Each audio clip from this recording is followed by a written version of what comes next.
Now, first off, what is critical thinking? For a basic definition, critical thinking is the collection and analysis of information in order to make a decision, right? Now, if you wanted a more complex type definition, I'm going to go to this. I think he was a philosopher. He was also a professor in the field of evaluation. His name is Michael Scriven. And his definition is way more complex. I had to write it down. And basically, he says that critical thinking is the intellectually disciplined process of actively and skillfully conceptualizing, applying, analyzing, synthesizing, and or evaluating information gathered from or generated by observation, experience, reflection, reasoning, or communication as a guide to belief and action. Now, say that 5 times fast. That's a lot. that's a mouthful, right? But it also, the thing is, it also sounds like a lot of work, and it is. It's intellectual work, right? So remember, last episode I talked about, and it just comes up in, it's on the forefront of my brain that masculine men work, and I think my hope is that that's not misinterpreted as masculine men go out and get a job and earn a living. That's part of it, sure. But another part of it is they do the intellectual work. They do the thinking work, and they do the emotional work. Masculine men work. And in this instance, to beef up your critical thinking skills, you have to work. That's actually the type of work I'm talking about too. Right? It all goes hand in hand. There is work to be done in all 4 arenas of the SCAL method. Remember, physical, emotional, mental, spiritual. Right? Masculine men work in all 4 of those areas. But before I start going in on a man show again, let me pull out. So the question, really what we want to ask is, how do you develop critical thinking skills? How do you develop your critical thinking skill in and of itself? So you develop other skills to develop that one main skill, right? And that's usually how it works anyway. So you remember the basis or the base of critical thinking is collecting, then analyzing. Okay. So, and there's a number of different things that kind of branch out from under those 2 subsets of critical thinking.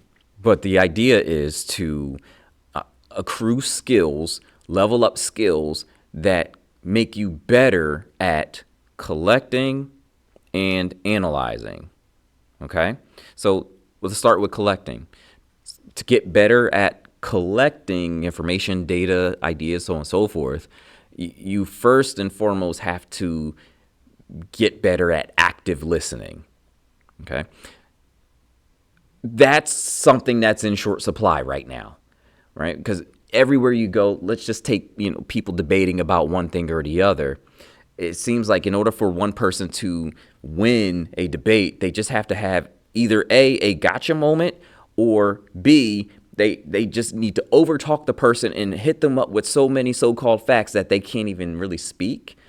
And that's, both are terrible, and both don't actually help anyone with their critical thinking, right? So a point in collecting this information is you have to actively listen. You probably should be listening more than talking, right? Hear different things, perceive different things, comprehend different things. But the only way you can do that is if you're actually listening to what's being said in general, in conversation, what's really being said, right? So the next one is you want to get really good at researching, right? This is another way of collecting data, right? And collecting information, usually by the way, what you can see, right? So get really good at researching different topics and different viewpoints as well that are opposite of what the problem that you're trying to solve, right? Like all of the information in the collecting phase of critical thinking, you want to gather all of the information from every single angle. And the next one then you want to do is you want to be really good at observing. So remember earlier on I said there's value in stillness. There's value in being still and just observing, right? This allows you to focus better. But not only just focus better, but this is where you notice the small details, the small shift in someone's voice, the small tick that they have in their shoulder. The value of observation is pretty high when it comes to critical thinking, because that way, that's also data that you can get and gather and collect to make a decision, or to make or to substantiate a belief or an idea, right? So those three, right? So you want to start off, get better at collecting by active listening, by researching better, and by observing more, okay? So now we want to switch to the analysis part, right? And this is where a lot of people get tripped up. A lot of people can look up a lot of different things because we have information at our fingertips. We have many computers wherever we go in these phones, right? We have access to a whole bunch of data on these things, right? So the actual collecting part is usually not that hard to do. It's the analysis portion that trips people up wherever they go, right? So to get better at analyzing, you have to develop these skills, right? The first one is self-awareness. Why is that one important? Developing self-awareness allows you to identify your own biases, right? So let's just say you're trying to substantiate a particular belief. It's very hard to substantiate a belief and actually keep it to be solid if you don't understand the alternatives. So meaning you have to listen to different viewpoints, even people that you don't even like those. You have to do those types of things, right? But you also have to be kind of ruthless in eliminating your own biases. So, and you have to recognize it first, right? So self-awareness allows you to recognize where you might have potential hangups, where you might have your own thoughts and your own opinions get in the way of the actual truth. Okay. The next one that you want to develop is the skill, and it's kind of like an investigative skill, but you have to be inquisitive, right? You have to get used to questioning everything, all of it, right? Because I guess a part of that is also asking the right questions at the right time, right? So there are people out there who don't ask any questions about anything. And again, this is to beef up your critical thinking skills, and you're doing this so that you can achieve a sound mind. One of the main ways that a mind that is not sound, one of the main ways that they're manipulated is because they don't ask questions. They don't question, they just take what they're told and they take it at face value without ever examining it, without ever asking any questions about it. And they just proceed on as if that is truth. So in this case, you have to develop the skills of questioning. You have to be inquisitive to get better at the analyzing part, to get better at critical thinking so that you can achieve a sound mind, right? So then we go into the last portion here, where it's like that third skill that you want to have to get better at analyzing the information that you get, the data that you get. You have to be good at evaluating or judging. So here you have to get good at evaluating the reliability of information that you get, right? So you have to almost spot check your sources, right? Because remember, the whole point of the collecting phase is just to collect as much information as you possibly can on a particular topic or particular belief, or to solve a particular problem. You're collecting all the information. You're not passing any judgment on that information yet. You're not saying whether it's good or bad yet. You're just collecting all of it, right? And in order to collect all of it, you can't be in the way of collecting all that information, right? You can't be in the way of finding out if this is actually true or not, right? And that's where you will get the self-awareness to eliminate your biases, right? So the evaluation part, though, is where you actually do the judgment, which is where you actually figure out, is that information good? Did that come from a reliable source? Do they have any other ulterior motive in saying this? That's that. If you could listen, if you can beef up that skill, just purely your skill of evaluation, you will go a far way. You will go a very, very far way. Okay. So, but there's a little kicker at the end of the evaluation process, because that's where you also have to draw conclusions. This is where people get hung up as well, right? They might have everything else knocked out, but then they start to draw these illogical conclusions that say nothing of what the data was actually telling them. And I know I'm getting into the weeds with this one here. And you know what? And this might end up being a separate episode at some point in time, because I really want to dig into this a little bit more, because I think there's a lot of information that could help you out. But again, this is all in efforts to achieve a sound mind.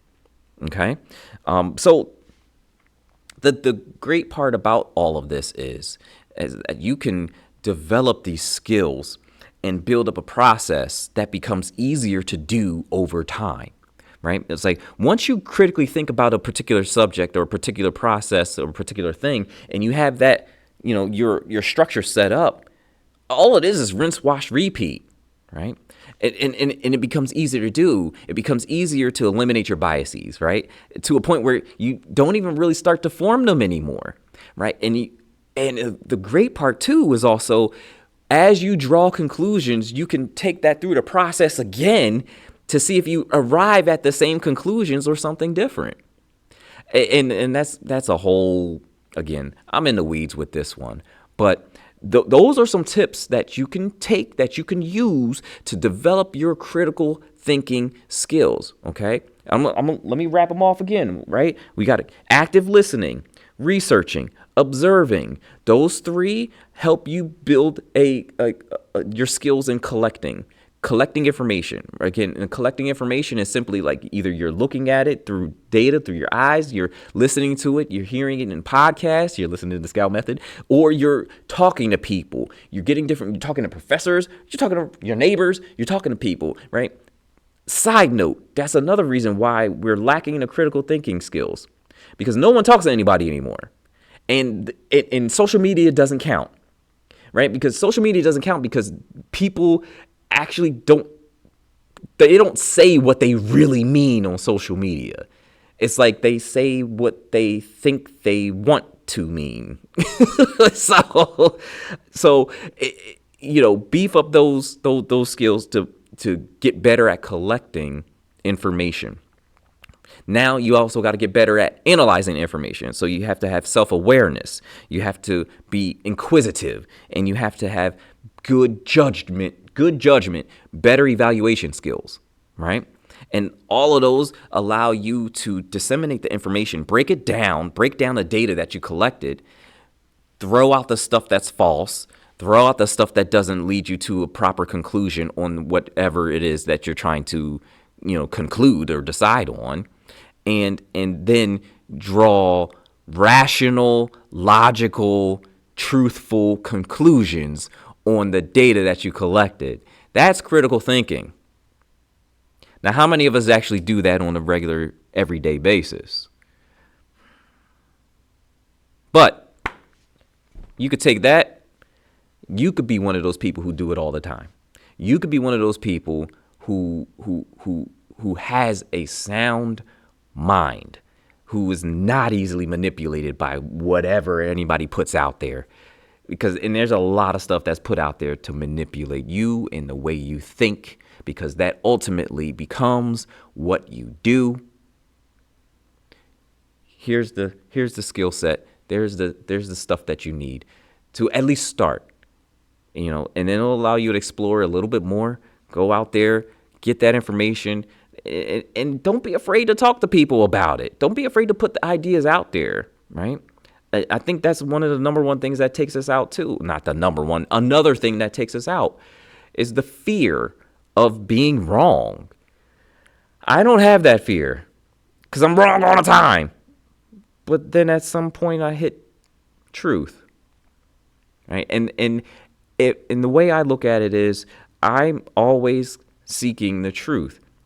That doesn't necessarily mean I always get there. And the truth sometimes is very elusive because there's so much noise surrounding it. But I'm not going to go any more into it. I'm not going to dig too much more. Listen, beef up your critical thinking skills. Let's end this critical thinking crisis that's going on right now. Let's go out there. Let's start to build up these minds, right? Again, not only you depend on it, but the people around you depend on you having a sound mind and the generations after you. So if you like this segment, here's another one for you. Click over here. And if you want the entire podcast, go this way. Click on that one right there. And once again, I appreciate you. All right, you take it easy.